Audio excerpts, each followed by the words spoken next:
And what's important about that is it comes with all the base components like the Secure Connect boards that work with all the other tiles that you might want to buy. We've had people on our Kickstarter buy the Necrovirus, and then they turn around and they want to buy the dungeon tiles. The frustrating thing about Kickstarter is that they have the probably single worst interface for people ordering stuff. You can't, for instance, say I want to buy the $125 tier and I want to go and get the $150 dungeon pack. You have to go click on the $125 tier and then add $150 to your price, typing in to make it $275. And then at the end of the campaign, we send you a request to say, okay, we saw that you put in $275. What did you order? That's not the way people are traditionally expecting to order stuff on any kind of website that they go shopping on. Right.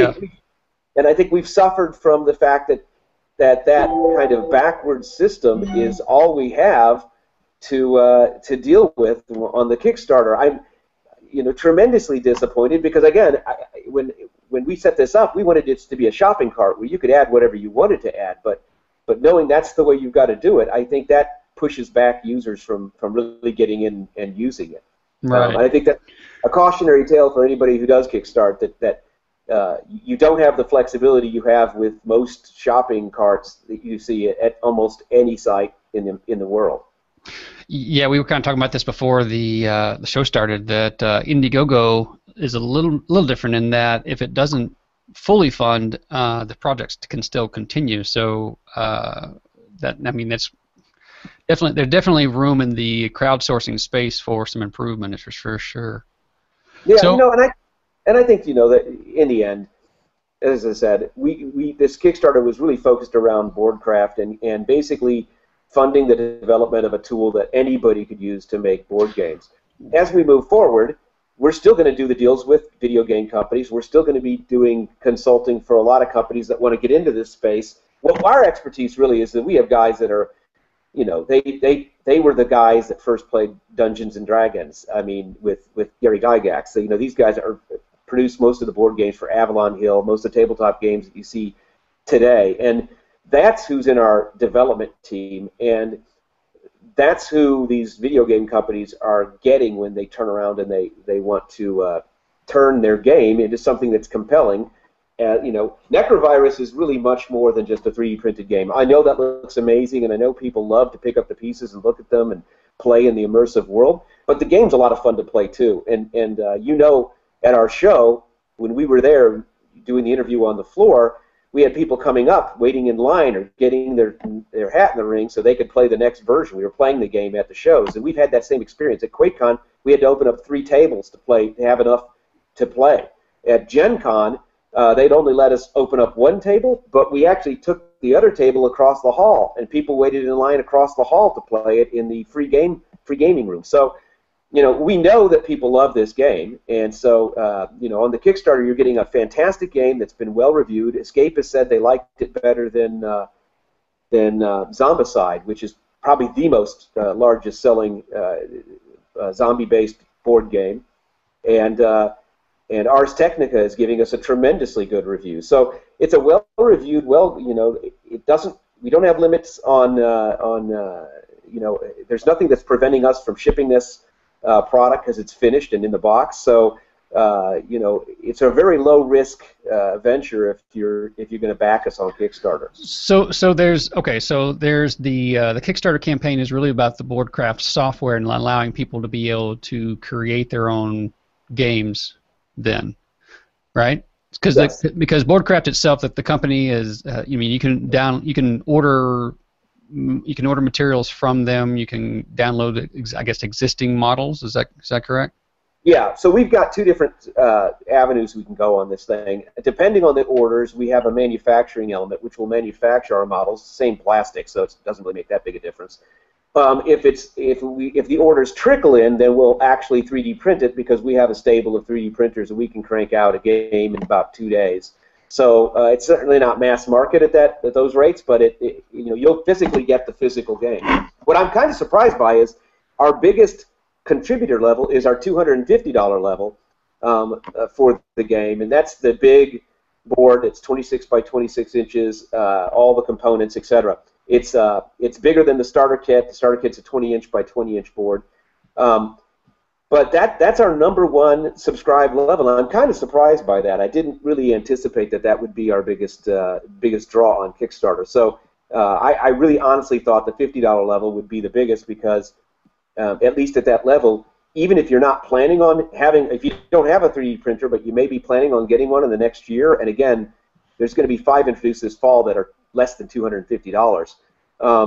You get that package and you get all the models and for everything we do, the dungeon models, the space models, everything. I thought that would be our biggest seller, and I did that to support my fellow makers who really want great models for their printer that they can actually create something with, and so that's why we did that. It's just kind of surprising. Interesting. Yeah. Okay. So what I hear then is that someone can download the game. It's it's kind of ready to go. They have all the pieces. They can expand on it. They can mix and match pieces. So if they kind of want to deviate from the storyline and create their own custom storyline, they can do that. Then if the Kickstarter campaign funds, you will be able to eventually create your own games and pieces using the software. And then, like you've said just a moment ago, that you're working with software developers to say, hey, if you have a game, you can work directly with them to create pieces and or the whole game for their digital assets. Yes, and I think the other thing that always misses is that the game boards, when you play a BoardCraft game, the game boards you configure before you play. So you actually, in the missions, show you how to lay out the boards. And it's kind of fun. The reason we named it BoardCraft is because we really viewed this as the Minecraft for the board game industry, in that you're building your game before you play it. And Minecraft, you probably know, I bet 75% of the time is spent by kids building their world before they actually ever play in it. And in this case, the same's true with BoardCraft. You see people really getting into setting up the map before they play. Obviously, it doesn't take that long to set up the map, but it's always reconfigurable, and you can lay it out in any kind of T shape or L shape or whatever shape you want to lay out the map. And so that's another big draw to this kind of gaming experience. Imagine Monopoly if you could move Boardwalk and Park Place around. Gotcha.